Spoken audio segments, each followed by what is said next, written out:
We as women are the masters of the pivot. We know how to pivot. Even when it's kind of ridiculous, you're running for US Senate and you're getting hit on while you're campaigning, that is emblematic of just how well trained women are to take whatever circumstances they're dealt with and get things done.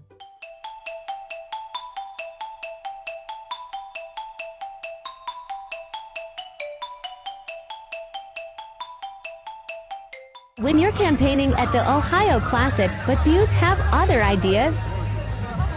I'm also running for U.S. Senate, so that's more importantly. You need to make sure that you're paying attention to my Senate race.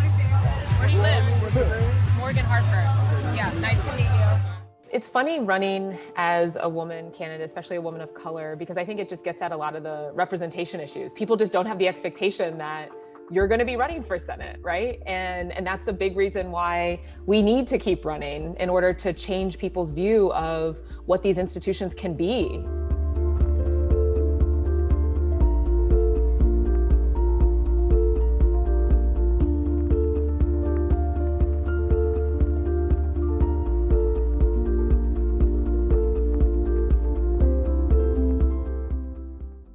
There is the experience, I think, a lot of women candidates go through of the goalposts, feeling like the goalposts are constantly shifting. So first it's like, oh, you never run for office before. It's like, okay, well now, run for office before. Oh, you don't have any experience. Like, well, actually, I'm a lawyer, worked in Washington, kind of, know what's up there. Oh, okay, well, it's just you don't have this type of experience.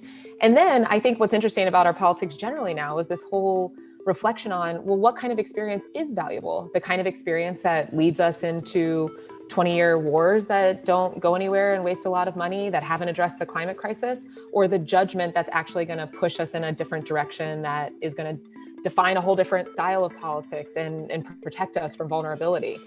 That's what I want in an elected official, and that's what I'm offering to voters across the state. Black women are ready. We are ready.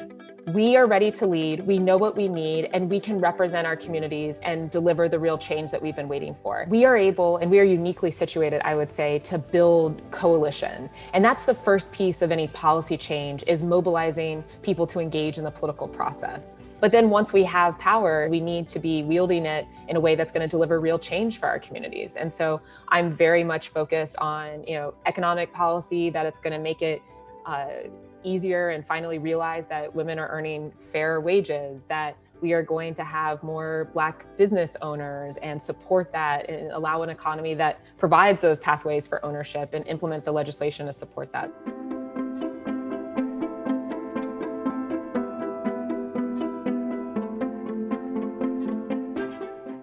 Yes, I am younger than my opponent in the primary, and maybe, definitely younger than a lot of people in the US Senate currently.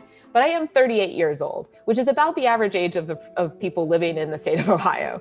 And it's interesting that as women, we get labeled as young right up until about the point that then everyone starts to think, oh, you're older, and why are you here? What are you talking about? All of that.